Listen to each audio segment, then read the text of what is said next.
Are you struggling with using the cyclic?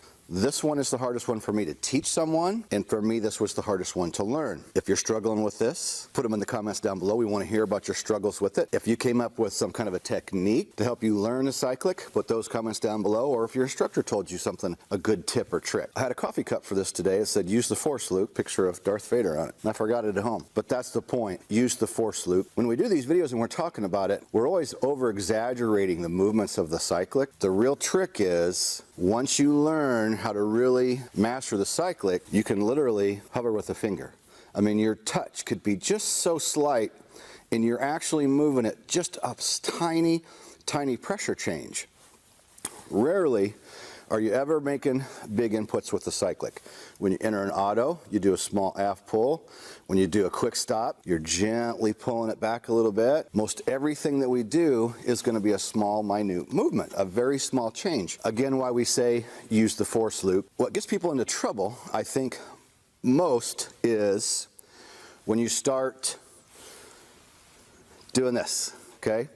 Pendular effect, pendular action. So when you start wobbling around the helicopter, pretty soon you're doing this number. To try to describe this the best, let's say you're in a hover, you have it going kind of decent, and the helicopter starts going to the right. You're going to have to counteract that with a little bit of pressure opposite. What happens is, helicopter's going to the right, student pushes back to the left, too much.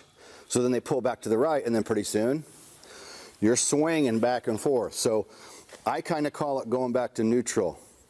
If you start moving to the right and you want to counteract that, it's a small pressure back to the left to stop that movement, and then you almost kind of go back to the right again when it stops to what I call neutral, if that makes sense to you.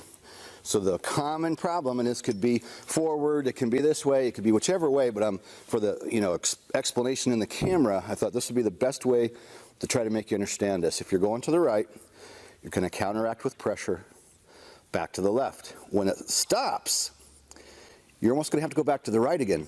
Otherwise, pretty soon, you're just going to be doing this, and you're going to be swinging out of control. No matter what you're doing, remember, you're always counteracting and then going back the other direction just a little bit to stop that movement and hold you in place. I am Kenny Keller, creator of Helicopter and Ground School. Put a link down below for our ground school. We have 2 Amazon #1 best-selling books. Did this one with Taz Chrisman, 2018 Flight Instructor of the Year, Top 10 Check Ride Tips. We bought a whole pile of these books. We bought them for you. We will ship you one or the other. You just pay shipping. So we're going to put those links down below as well. We have Helicopter and Land Ground School that helps you, of course, all the way through every rating, written test, oral test, flight test. But there's all these things that come up. Do us a favor, subscribe to the channel, click that bell, and we will see you in tomorrow's video. Hell yeah!